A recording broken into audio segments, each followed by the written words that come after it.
Hold on.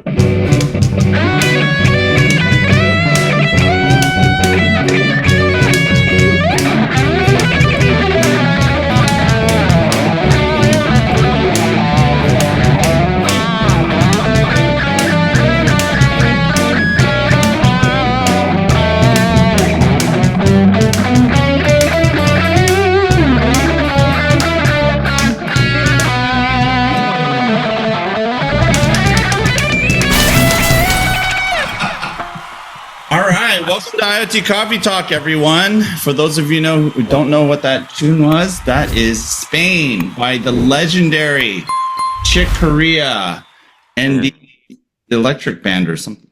Oh my gosh. I'm losing my mind and my memory. Good cultural starting point there. Yeah, even though I don't think this episode is going to have anything to do with Spain. But Steve, how's it going, man? We haven't seen you in a while. Yeah, on mute. Friday's a tough day. So I mean, Wednesday's a tough day, but Friday's better. So we'll see what happens. Maybe we should move it. What do you think? I like Fridays. I mean, it's just a great way to, because after we get off of this, I mean, get off the rest of the day and start drinking. So it's perfect.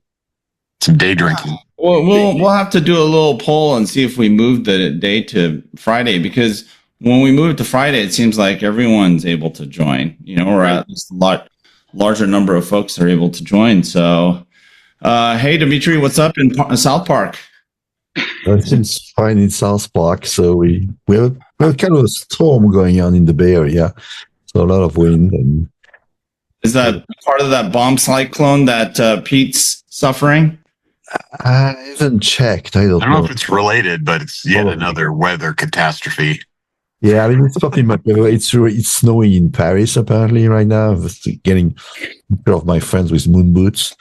So it's hey, we messed up the planet, so we have to live with it now. Might as well be fashionable. Global warming, baby. Global warming at its best. I think that's what everyone's resigned to. It's like, look, you know what? Tough shit. We just deal with it. And I think some people find it as a profit opportunity, the way of making money off of the massive destruction and disruption that's going to happen. Kind of like, Fifth Element, that guy Zor, that was his whole thing, right? You cause chaos, you destroy a bunch of stuff, and then you rebuild, and that's how you make money. There you go. Yeah.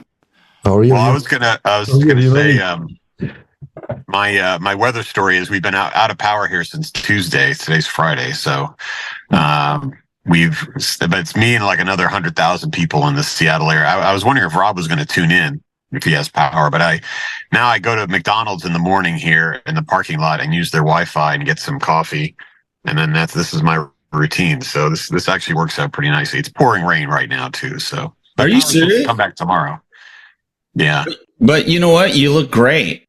Thank you. Yeah, your skin looks, the skin tone's just freaking perfect. So now I know why all these young women and YouTubers, they're always recording crap in their cars, because maybe that's it. Yeah, the reflection. Yeah, you got to do that for. So, Peter, are you saying that this monstrosity of nutrition is now becoming public service? I think there's something wrong in the world we live in, right? And we are probably responsible for it. Yeah, it's all your fault. Yeah, collective responsibility. I said we. I didn't say he. No, I said you. Of course. Yeah. The French, we did everything. Yeah, what's up, Bill? How's it going? It's going, man. It's going.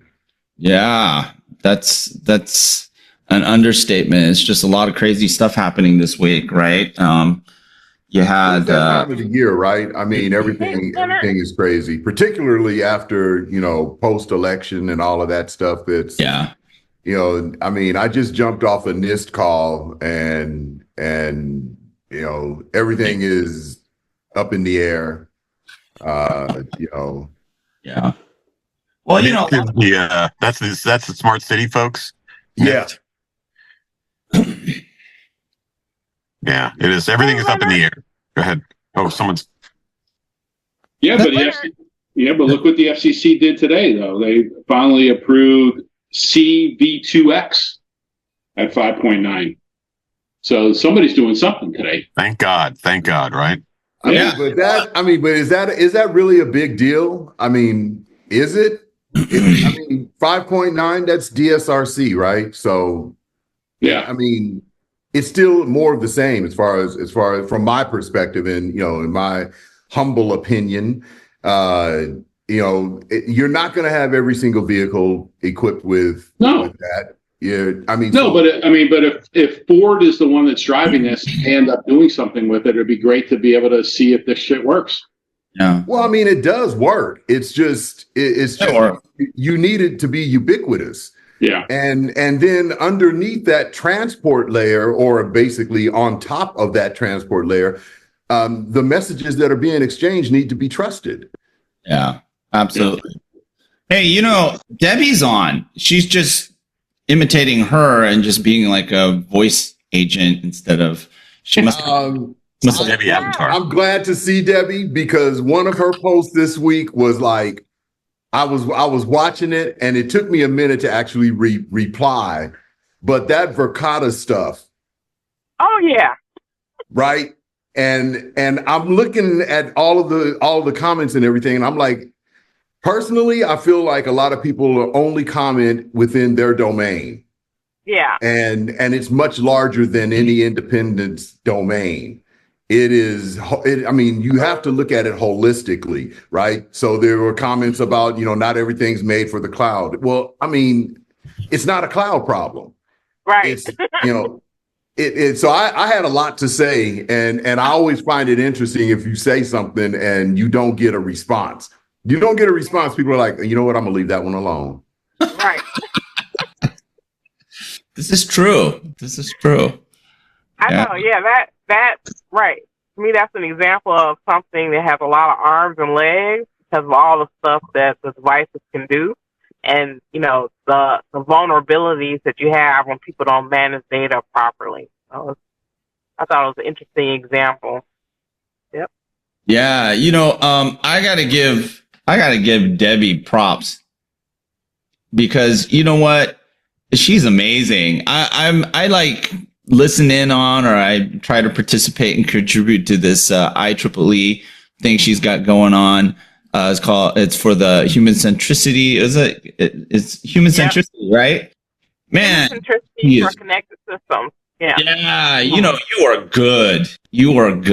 I love watching you in action. It's like I have this big smile on my face, behind my little thumbnail. You do a wonderful job, and people just don't know. They just know you as a data diva, but that's not it. But yeah, you're doing some wonderful work, and it's great to see you in action. So, any of you smart people out there that want to get involved with IEEE and some of the projects that they have, especially to foster a better human oriented digital future, man, check out what she's doing. It should forget smart people, any people, because I can tell you my professional navigation system looks for the data divas, any post that she has as the on-ramp to voice my opinion. Yeah. What's up, Rob? How's it going? Hola. Going well. How you doing? Rob, do you have power there? I do have power. We've got the power. You've got the power. Good for you. Actually, I'm in Texas where we have power, but my wife said that power came back. Yeah. Eating well in Houston, aren't we? Yeah, I'm probably gained 100 pounds whenever I got to Texas. It's just crazy. We're starting to live vicariously through Rob's dinner plans. We know we're in deep trouble. I'm going to take over Guy Fieri's job. I love it. Hey, before we start, I want to let our IoT Coffee Talk listeners to know that we officially have our Elevate Our Kids donation drive going on right now. So if you are, if you're up for it, you have a charitable heart, please consider donating. You know, we're trying to raise a modest $25,000 to put laptops and connectivity in the hands of kids K through 12 in underserved and unserved communities. And it seems like with all these natural disasters and everything else that's becoming a bigger and bigger population, we're here to help them because, you know, number one, it's the right thing to do. And number two, did I say number two? Oh my God. Whenever I do this, I freaking get lost. But anyway, if you're not into charity, but you're into fashion, we have like some wonderful Christmas gift ideas for you. Yes, right there. Look at Dimitir in South Park land, digital South Park land, the metaverse. Yeah, pick something up, you know, buy a hoodie or a t-shirt for your entire family or your entire village. Or buy 8 of them for Hanukkah. There you go. Yes. Oh my God. While you're at it, happy birthday to Stephanie. Oh yeah. Yeah. And yes. She is our rock. To doing charity stuff. She is just she's wonderful. But anyways, this year, please. I'm glad you said that because $300 buys a brand new laptop for an underprivileged kid, and it is a wonderful charity. And I did my part this week, so it's fantastic. Yeah, and all you have to do is sell 2 of your NVIDIA stock. Not a chance. Yeah. Someone told me just to sell 1 Bitcoin and that'd be good to go. No, not yet.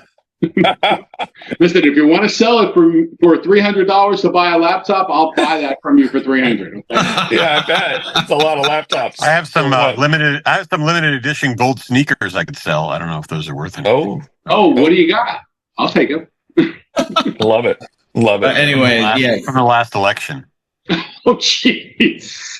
Awesome. So www.elevateourkids.org, everyone. So, and we thank you in advance for your charity, your generosity, and the love that you give to these kids in underserved and unserved communities. So with that, hey, so what's up?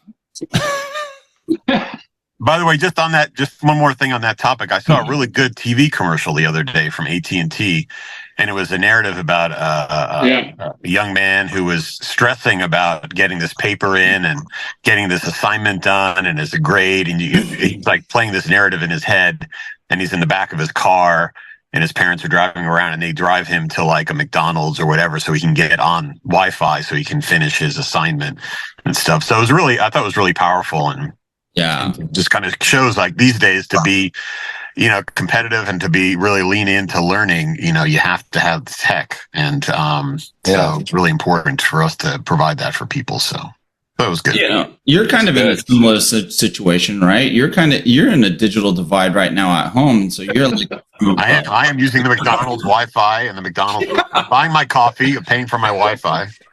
See? So that means you're going to make a big donation this year, man.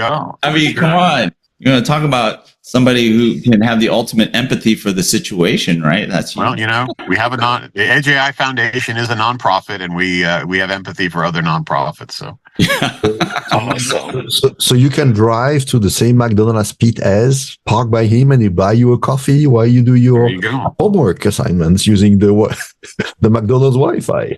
There you go. I love it. No, that's a good example. We've certainly talked about all the ways kids have had to get connectivity when they don't have it at home. Parking next to the high school, beaming Wi-Fi outside in the parking lot, school buses with Wi-Fi, all kinds of stuff. So, yeah, that's good stuff. Yeah. So what's going on in tech this week? Too much is what we came... you know what? The answer is 42. Yeah. Everyone is just friggin' wasting their time with all these GenAI supercomputers and Elon Musk like installing 100,000 H200 or GB200 MVL 72s in his new XAI data center. You're wasting. You're just like making answers up letters and numbers, aren't you, dude? No, yeah. It's just this whole world of like friggin' crazy names for all these technologies. But yeah, everyone's wasting their time. The answer is 42. Douglas Adams figured it out like decades ago. I read that there's a bit of an asymptote happening in some of the gigantic, models that are being trained, where they've already mined all of the YouTube videos and all the content that's out there. And like basically we're reaching a point where there's just not enough more, there's no more things to train on that humans have created to actually enhance these models. So we're I don't know if that means we're going to be some asymptote is out there, but that's a pretty big word for this crowd, dude. Asymptote. Yeah. We'll have to. Man. Wow. Well, I mean, some people might misconstrue that as ass in tote. So that's true. Yeah. No, I'm using that mathematical definition. Oh my God, that's awesome. This is being recorded, though. So it basically means fundamentally that whatever you get from all those large models is the maximum that humanity can do, because this is everything that we've written and done has been fed into this model. So Dimitir, would this be like V'ger from the original Star Trek movie? Learn all that is learnable, and now you've learned it all. Exactly. I mean, from a kind of predictive language perspective, it is really the case. So wow, I know. All right, here's some news. We're done. Here's some news. Have you heard Google Pixel? They decided to punt or something. They're not going to build another tablet. What's that all about? Are they still building tablets? I guess that's the news, isn't it? Yeah, I mean, Samsung is still putting out some tablets and Google Pixel tablets, but maybe I don't know what's up with that. They don't see enough revenue from that. Maybe I don't know. Yeah. Well, I mean, the FCC wants them to be broken up, right? So yeah, the Chrome browser is going to get potentially split off. So, but I think tablets became a commodity a long time ago. I know Apple's still trying to breathe life into them, but the perfect example of tablets being a commodity is Amazon continues to make their Fire tablets. Exactly. What are those, for like $50 or something? Yeah, totally. They're just giving them away. And it's okay. I'm sure that has some impact on the market for regular tablet makers that actually are trying to get some margin. So yeah. Is this like a big Kindle or what is this? Yeah. Oh my gosh. I know. Oh my gosh. By the way, I don't know if you guys reading real books. Yeah. Yes, real books. I was going to say, I don't know if you guys picked up on this, but we talked about ageism in tech, I think last time, and then one of our recent episodes. So my brother got laid off from General Motors last week after 39 years. Yeah, we saw and he got an email at 5 a.m. saying, thank you. And that's the end of that. It was like an anonymous email. And, so he posted it on LinkedIn and got a ton of traction. I mean, it's like totally went viral. And then someone did a TikTok on his LinkedIn that's had almost like 2 million views. Really? And then people are doing TikToks on that TikTok. So it's like spiraling into this whole story. And he's become kind of a micro celebrity on ageism in tech. Wow. Yeah, I watched the video on TikTok, dude. I mean, that's serious stuff. It's getting a lot of traction. That was incredible. He was like, it is. And he's fine. He's got a great support system. He actually just went out and bought a new car, not GM, yesterday, but he's fine. But it's finally got the chance to buy a non-GM car. Exactly. No guilt. Well, he can buy a GM car and burn it.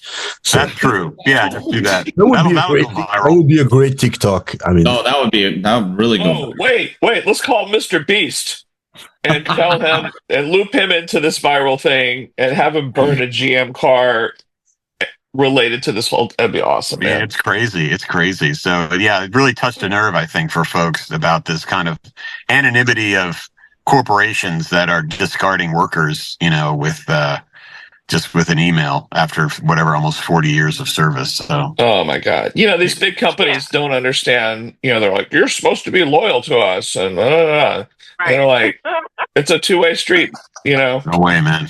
There's loyalty. Any company This ever is been unfortunately loyal to any why employee. this is unfortunately why you need more regulations, because these have to come from regulations. What was that, Bill? It's a false sense of security. Oh yeah. I mean, but that's that. We talked about this before. I mean, it's the reason. It is the reason that I do what I do, because having been in companies and having been told, hey, they dangle the carrot in front of you and say, hey, just do this. There's the false sense of security that if I stay long enough, my 401k or my pension will be X, and none of that is true. You can be a shining star today and out the door tomorrow. Yeah. I tell people, like, you don't have a gold watch or a steak dinner in your future, okay? Exactly. They're gonna make sure they cut you loose before you get to that. Like maybe our parents had jobs where they could save 40 years and, retire, but that's just not the future. That's not the way companies do it today. So that's just the reality.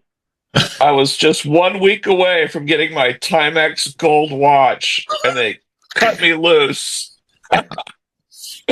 Yeah.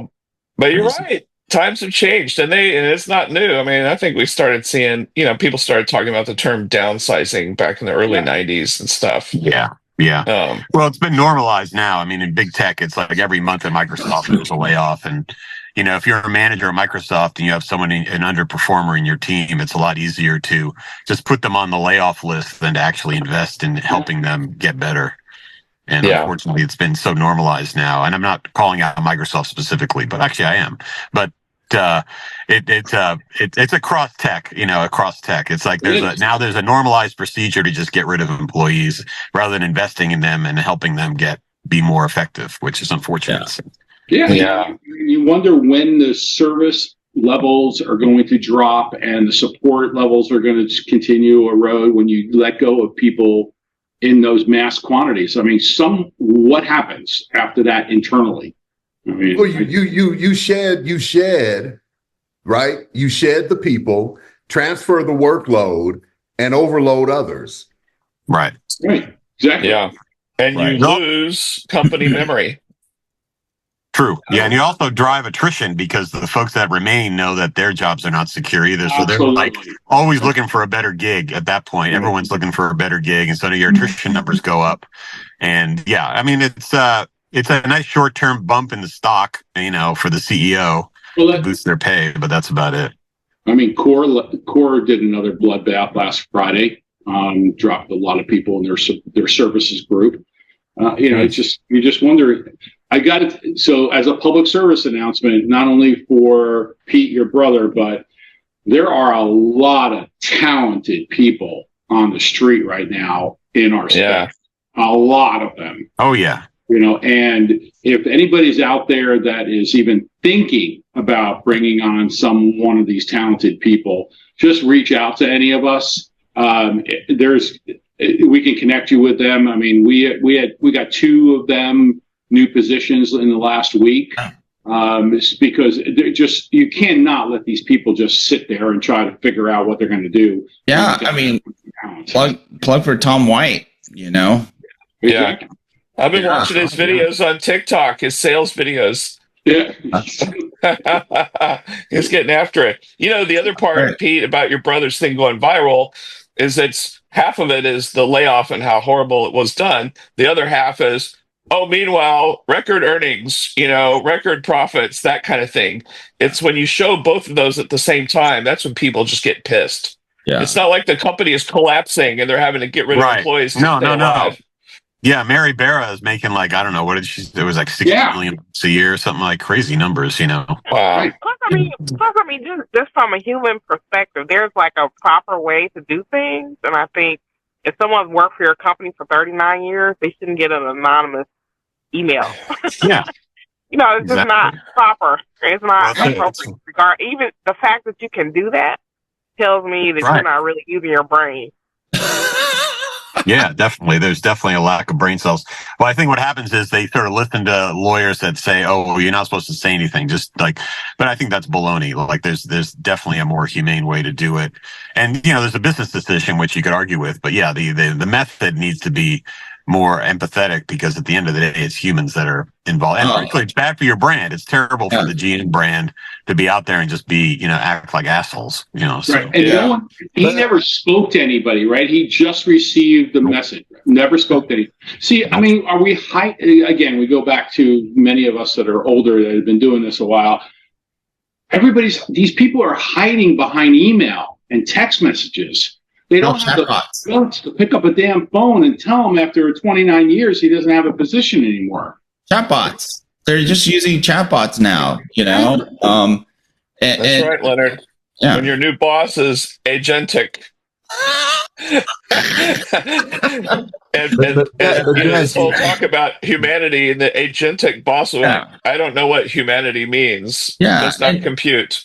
Trained off of YouTube videos. I mean, Jesus Christ. I mean, one of the most ridiculous things that people are talking about is using synthetic data generated by LLMs to then, post-train LLMs and MOE. Yeah.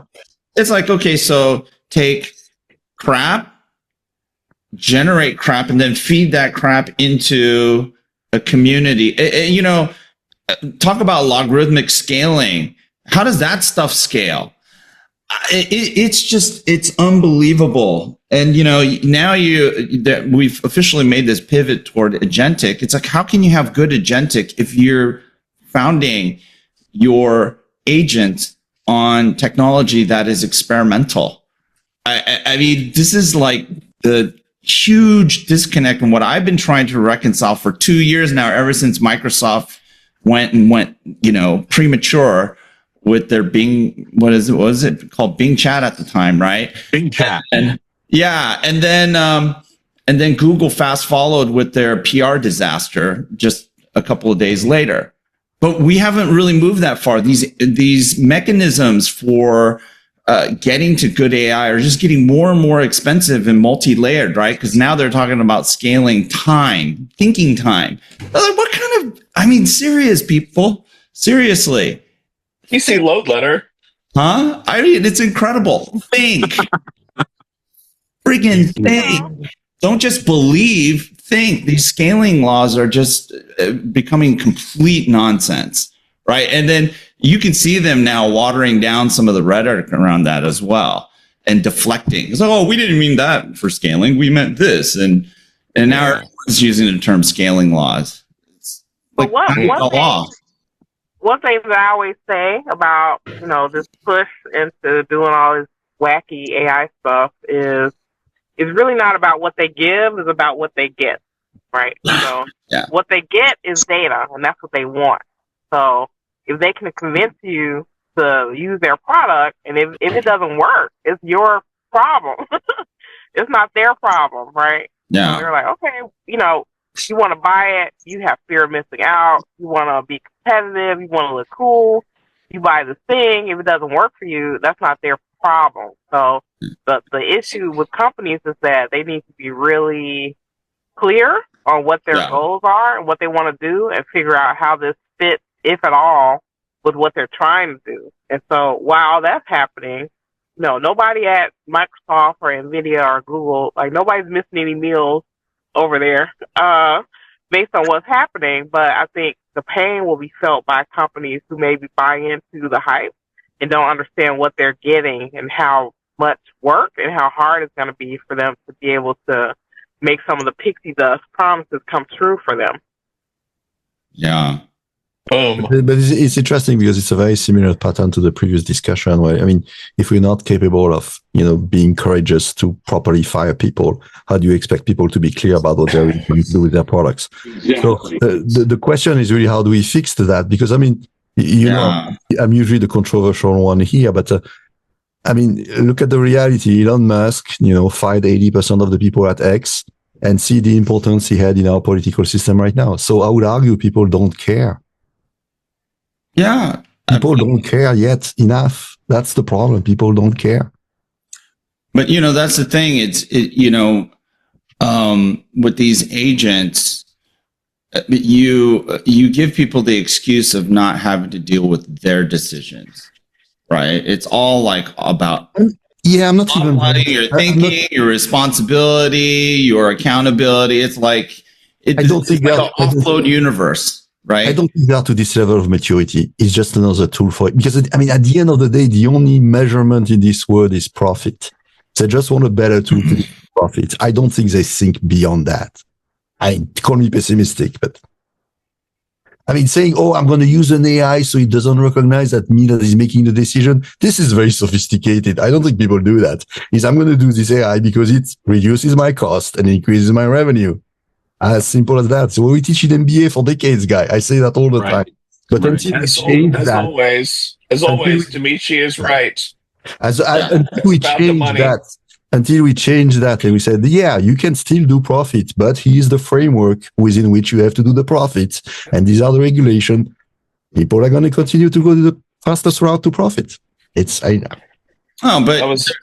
there's the human side, right? There's also humanity. There's profit and humanity. No, I'm saying. But I agree. But call me an MBA. Give me an MBA with a curriculum that said profit and humanity. But that's what I'm saying. People choose profit over humanity. That's clear. So that's a shareholder issue. Yeah, we don't teach it. We don't teach it in schools. We teach how to make profit. We don't teach how to be human. Man, you should write a white paper, dude.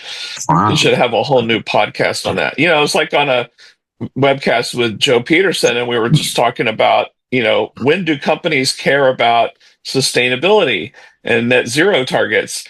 And it turns out when times are good and cash is going in and flush, they talk a good game about it and everything. But man, when things get tight and the economy's going down, those are the first people to get thrown off the boat right away. It's like sustainability, that whole team, you're out of here. Your ass off the boat. Yeah, it's true. So the humanity thing, all these good things to help ourselves, that definitely falls into last place over cash every time. Well, and also personal finances too. Like you look at, don't want to get political, but when people get into elections, they vote with their pocketbook, their personal P&L, as well as corporate P&L. And it's like, almost like a matter of like your personal survival and comfort tends to override other people's pain. And that's, maybe that's a flaw in our genetic code that should be fixed through AI genetic modification. Now that's a different topic, but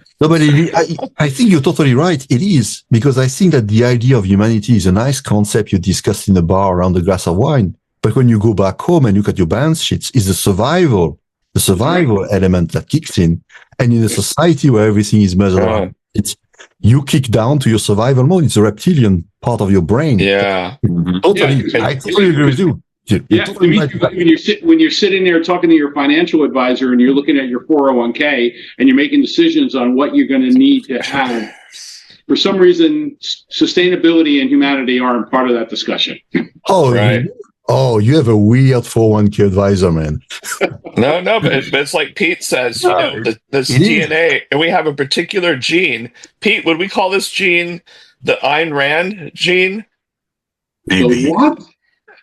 Iran? Actually, Ayn Rand. Come on, Rob, you're an architecture guy. I don't think it's a gene. I think it's in the architecture of the brain. At the core of the brain, there's the defensive system, survival system. And then you have the higher part on top, which is more the thinking, artistic, humanity bullshit. So I think it's an architectural problem, not a gene problem. But all right, I was just trying to say something funny. Me too. It didn't land. You're too esoteric. I'm too esoteric. No one ever read those books like Atlas Shrugged or anything like that. Anywho. Yeah, Debbie. Yes. There's an ancient Vulcan proverb written from text from Bill Clinton where it says, it's the economy, stupid. Yeah. It's the economy, stupid. Everything else, it doesn't matter. Exactly. It's narrow. And now it has nothing to do with numbers. It has everything to do with feeling. Yeah, totally. I'm like the same people who are talking about the economy. Those are the same people who, I don't know if you all saw recently, there was a judge has struck down this thing about people, salary employees, if you work, a certain amount of hours, that you will be eligible for overtime, because a lot of companies, they've just put people on salary just so they can work them the ungodly hours, right? And so they were saying after a certain period of time of the hours you put in that you would be eligible for overtime. And so that got struck down, or it was supposed to go into effect in January. Now it's on pause, and that probably will never happen. But that is what you need to be looking at. So your employer can work you to death basically, and you're probably making minimum wage after you calculate all the hours that you're spending, right? Oh yeah. So people are looking at those things in the background. That's my consulting. Almost everyone's consulting career, right? They hear of ghosting hours. It's not as rare of a practice as people think. That's I mean, it's like wage theft. It is wage theft. And you're right, Debbie, that deal was about to go through, and then the lobbyists in Washington said, whoa, we can't do that. That's going to hit our bottom line. Let's pause that, please. I need to have 2 private jets, not just one. So, but we don't want you to have overtime for the 100 hours a week you put in that you're only getting paid for 40, basically. Yeah, right. Wow. So let's talk about something serious. It's related to tech, but it's also geopolitical and all that kind of stuff. How about fiber optic cables along the seafloor being cut between NATO countries? I know. It's tech. This is tech related, isn't it? It is, totally. It's not going to happen. They're not going to do that. They already did it. They did it. It's probably more war related, but there's a tech component to it. But it's a tech topic. It's because we've evolved over our technology, and so how do we communicate over the internet? And so we have strung fiber optic cables all over the whole planet under the oceans, and there is nobody watching those cables. There's too many. It's just too much. There's too far. You can't monitor all of them, and so it's not hard for someone to go down there and just snip those cables and start cutting critical communications. Right? Yeah. This is a thing. Yeah. We need to be in the conduit business for the ocean floor instead of there you go cables down. Yeah, Debbie. It was between Finland and I think Germany, right? Was it Germany? Finland and Germany. Yeah. They went. They basically dropped the anchor and just dragged the anchor along the bottom of the ocean floor, and then just kind of snapped a bunch of cables along the way. And, wow. Yeah, not cool. No, that's not good. I mean, not cool. I don't know. It's like, we have a global economy. So much of what we do is connected, and even though we're talking about Finland and Germany, that's going to have an impact on us some way, somehow. So not to think about those things is a problem. And so I guess I'm concerned about the fact people are, obviously people are thinking about their lives and what they do, but they don't really understand the greater impact of all these other things that are happening globally that will impact them, right? Yeah. The halo effect of things like that, Yeah. I remember when Brexit was happening. I remember when Brexit was happening, a lot of people that I knew were like, yeah, let's get rid of all the immigrants. And then when Brexit happened, they said, oh, shoot, I lost 30% of my house value. Yeah. Right. No. So they didn't understand the connection between what they were doing. So I think that's my concern a lot of times is that, we are a connected world. And so trying to pretend like things that happen somewhere else won't have an impact on us is just not the truth. Yeah. That's true. There was this was the Chinese vessel that now they're saying, well, was it an accident or was it on purpose? Accident. accidentally dropped anchor and dragged it for like 100 miles, Yeah. Well, it's Yeah. It's Chinese technology. What did you expect? I mean, sorry. Yeah. A Chinese boat cruising through the Baltics with a Russian captain. Nice. Total coincidence, and really nothing to worry about. It can only be an accident. Come on. Yeah, and we didn't notice that we were dragging an anchor for 100 miles. Just a little rumbling noise, but what's that noise? It's like driving with your parking brake on. we thought it was going on here. Yeah. Why are we only going 2 knots? Right. But this is stuff to think about. We've seen so many things. Tech plays a role in geopolitics and warfare and everything, and we're watching it happen live right now all over the world. There's just a lot going on, and so Yes.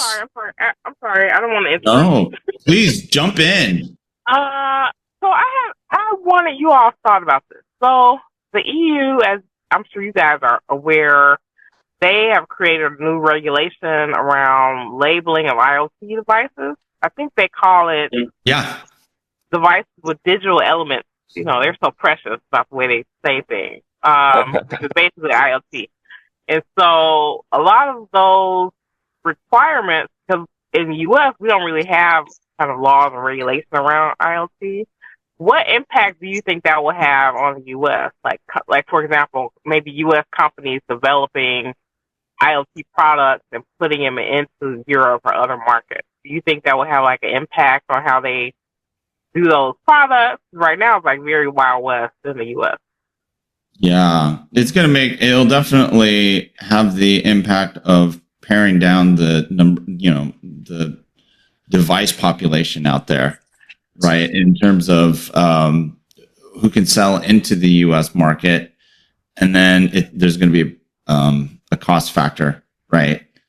So it's like back in the day when you had like those migrant workers sitting in front of the Home Depot, you can pick them up and get stuff done for whatever, $5 an hour, or $20, they'll work all day, and and then next thing they're gone, and all of a sudden you have to pay like $150 for an hour of time and support, and all of a sudden everything gets more expensive, and and then like you were saying, the blast radius of that downstream can be pretty significant, right? But we live with the convenience, and a lot of the Chinese vendors actually are the largest IoT device providers around the world, right? And they have a competitive advantage in terms of pricing and cost. And so when you take that out, and you bring it domestically, what's the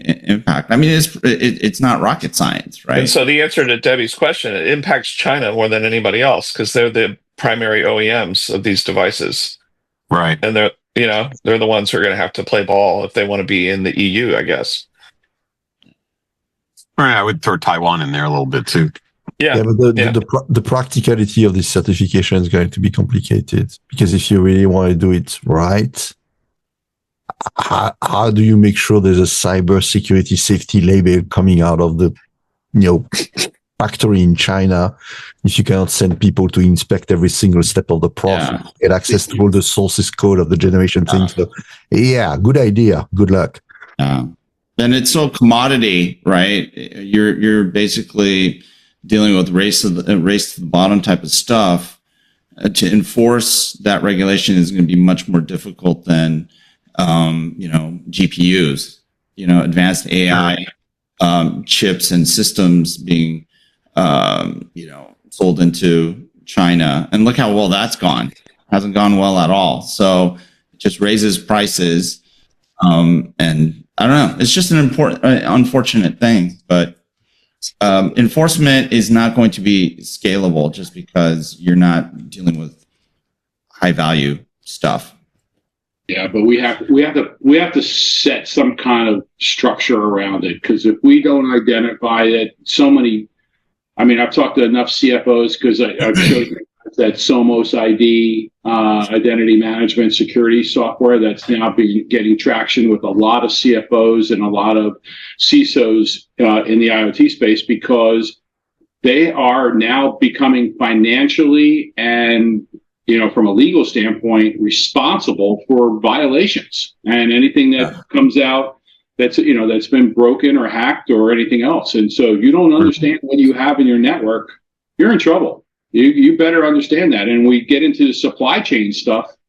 I mean, we're going to need to have end-to-end understanding as to what products are out there, what firmware versions they're running, all that. Well, and then there's that creates an opportunity for auditing and transparency and tools to audit your infrastructure to make sure your devices are compliant and all this stuff. Correct. It's it all starts with, at least, I mean, to Debbie's point, like they set the regulations. They say, here's the behavior that you need to abide by for trust and transparency. Now the question is, how do you enforce it? Well, there's probably a combination of factors, but I'd love to see more tools to sort of monitor and audit systems for compliance, safety, security, transparency, and things like that. We don't really have that today. So. The other thing that doesn't look very visionary to me is like, okay, you want to put a stamp like on the food thing, because I give you an example. This is actually totally conflicting with your position against the right to repair. And you remember all this buzz they've been doing because Apple was signing some of the components into their devices, and everybody was saying, oh, I'm signing components, so it's more expensive to repair. And my position is no, Apple is signing those components so that the components are guaranteed to work together from the vendors. So, I mean, good idea, but it seems very superficial to me. Yeah, Debbie, it's like what we've seen with the AI regulation, right? The EU AI regulation, where they're trying to take more of a risk-based approach. I think they have to really do that with IoT stuff as well, right? Because it doesn't make sense to, put stringent regulation on certain classes of devices. And you have to look at things from at a system level. So, I mean, just look at what Germany's doing. I think it's like Deutsche Telekom. One of the things that they're doing is leveraging a service management orchestration layer to enable them to actually continue to use Huawei radios while eliminating any particular vulnerability and security threat points within the overall RAN architecture, right? So it's like, hey, let's not incur billions of dollars ripping and replacing Huawei radios. Let's figure out a technical way to eliminate the risk and problem, right? And I think when you look at the whole portfolio, massive, diverse portfolio of IoT devices and the solutions that they enable, you should go through that entire exercise. Otherwise, you choke everything off at the bottom.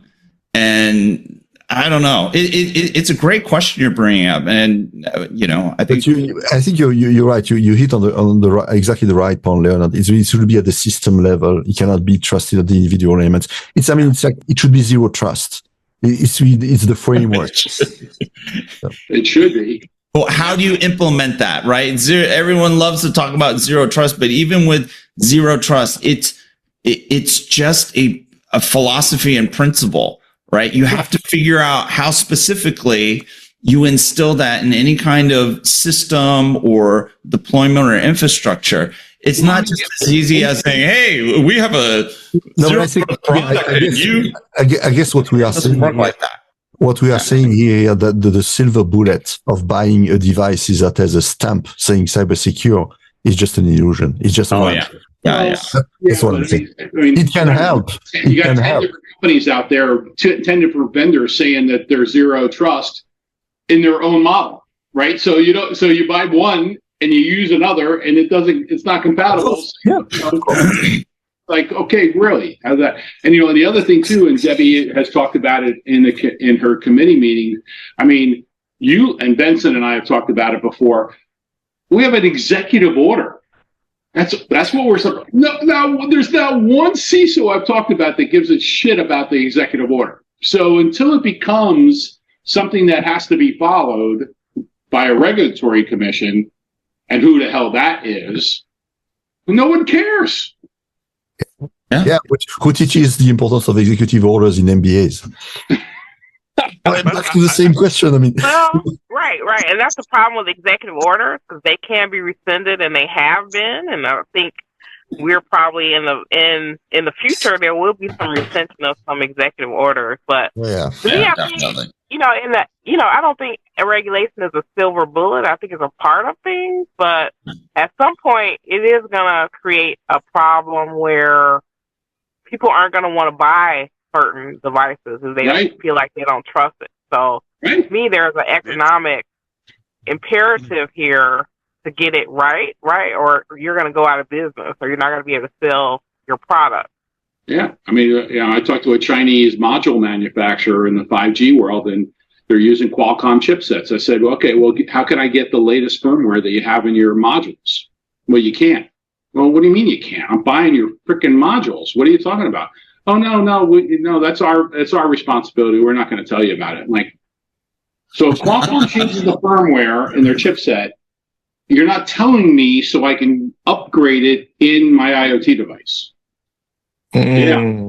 But are you talking about the CRA, the Cyber Resilience Act, or this is something different? No. Okay. No. European laws in IoT Coffee Talk. That's nice. Yes. Yeah. So tell us. We don't have any, so we might as well talk about yours. Yeah. You know what the Latin word for regulation is? What? Europe. Yeah, that's interesting. I mean, it's interesting that that you're not saying let's forget about this market. God, Rob, you're just... Oh man! No, but it's interesting to give this. I'm going to be here all week. Yeah, because you got no power where you live. That's perfect. Tip your waiters and waitresses. No tax. But remember 200 episodes ago that we were complaining about these bugs on open source projects, right? That I don't remember the log4 something or log4j. Log4j, yeah. Yeah, right, yeah.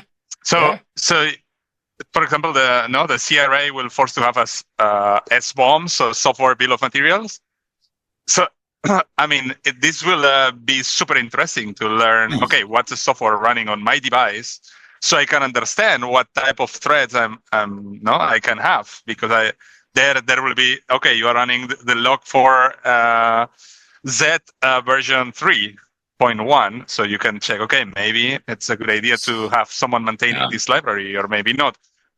But on the other hand, manufacturers will need to have the mechanism to update devices and allow to change operating systems and so on. That's a big it's a big leap. So I think it's interesting. Of course, it's complex and it will add a lot of complexity to product manufacturers.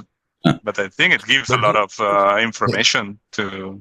Yes, and on this and on the other side, I do believe that these kind of regulations are valuable, because at the end of the day, if you have transparency, traceability, and attribution, a lot of the problem we have in the cyber world will be resolved. So, and the point is that the regulation should be, because the problem with regulations are always after the fact. I mean, look at what Europe has done with GDPR. Yeah, good idea, but it would have been nice if it had been done like 40 years ago. Now it's too late. The concept system doesn't work anymore.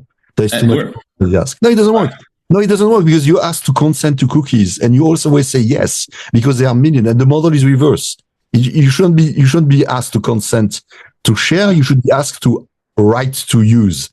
So anyway, so the problem is that the regulation comes much more too late. So the regulation has to come early enough and be visionary with a long-term value, and that's very rare. But the SBOM goes into this direction.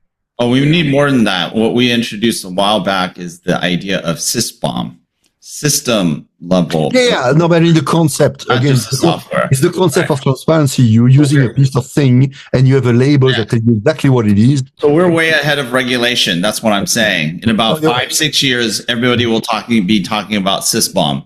But no, that's the awesome thing about having Debbie on. Maybe we have to change our recording day to Friday, because she is more than the data diva. She does amazing stuff, and the perspective and questions she brings, I love it. It's totally. We got to figure out way to slot her in and have her, just be on all the time with Stephanie, So. Absolutely. Yeah, crazy world we're living in. So much to talk about. It's incredible. So I think it's time we wrap up this. Is this like the 240th episode? Is it? Oh my gosh, we're almost 250. 10 more weeks. So celebrate the 256th, actually, not the 250th. Yes, I totally agree.